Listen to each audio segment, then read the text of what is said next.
SSC ২০২৫ শিক্ষার্থীরা সবাই কেমন আছো? আশা করি সবাই ভালো আছো।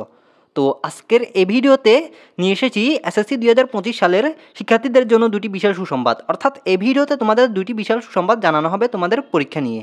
তো আমরা সেই বিষয়ে যাওয়ার আগে তোমাদের গুরুত্বপূর্ণ কথা একটা জানিয়ে দিই। আমাদের এই চ্যানেলটিতে তোমাদের এসএসসি পরীক্ষা ২০২৫ সালের সাজেশন দেওয়া হবে। তো তোমরা যারা সম্পূর্ণ ফ্রিতে সাজেশনগুলো পেতে চাও তারা অবশ্যই আমাদের এই চ্যানেলটি সাবস্ক্রাইব করে রাখো, যাতে আমরা এই সাজেশনগুলো আমাদের এই চ্যানেলটিতে আপলোড দিলে তোমাদের কাছে নোটিফিকেশন পৌঁছে যেতে পারে। আশা করি বুঝতে পেরেছ। অর্থাৎ তোমরা যাতে সম্পূর্ণ ফ্রিতে সাজেশনগুলো পেয়ে যেতে পারো। তো আমরা ভিডিওর মূল বিষয় আসি। তোমাদের এসএসসি পরীক্ষা ২০২৫ সাল নিয়ে দুটি সুখবরের মধ্যে প্রথম সুখবরটি হলো এইবার তোমাদের এসএসসি পরীক্ষার খাতা বেশি হার্ড করে কাটা হবে না, তবে পরীক্ষার প্রশ্ন খুবই স্ট্যান্ডার্ড করা হবে, এমনটা জানিয়েছে শিক্ষা উপদেষ্টা।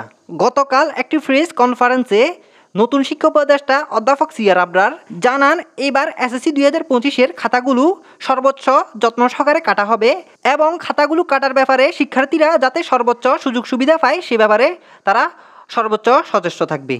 তো এখানে লক্ষ্য করার মতো একটি বিষয় হলো তোমাদের পরীক্ষার খাতা সর্বোচ্চ যত্ন সহকারে কাটা হলেও তোমাদের পরীক্ষার প্রশ্ন খুবই স্ট্যান্ডার্ড করা হবে, এমনটা কিন্তু বলা হচ্ছে। তো যাই হোক, আশা করি এতক্ষণে তোমরা বুঝতে পারছো তোমাদের এবার এসএসসি পরীক্ষার প্রশ্ন কীরকম হবে, তবে তোমাদের পরীক্ষার খাতা তেমন হার্ড করে কাটা হবে না। তো শিক্ষার্থীরা, এটি ছিল আমাদের আজকের আপডেট। আশা করি এই আপডেটটি তোমাদের কাছে ভালো লেগেছে। যদি ভালো লেগে থাকে তাহলে ভিডিওতে অবশ্যই একটি লাইক দিয়ে যাবে। দেখা হবে পরবর্তী কোনো নতুন আপডেটে। তো সবাই ভালো থেকো, আল্লাহ হাফেজ।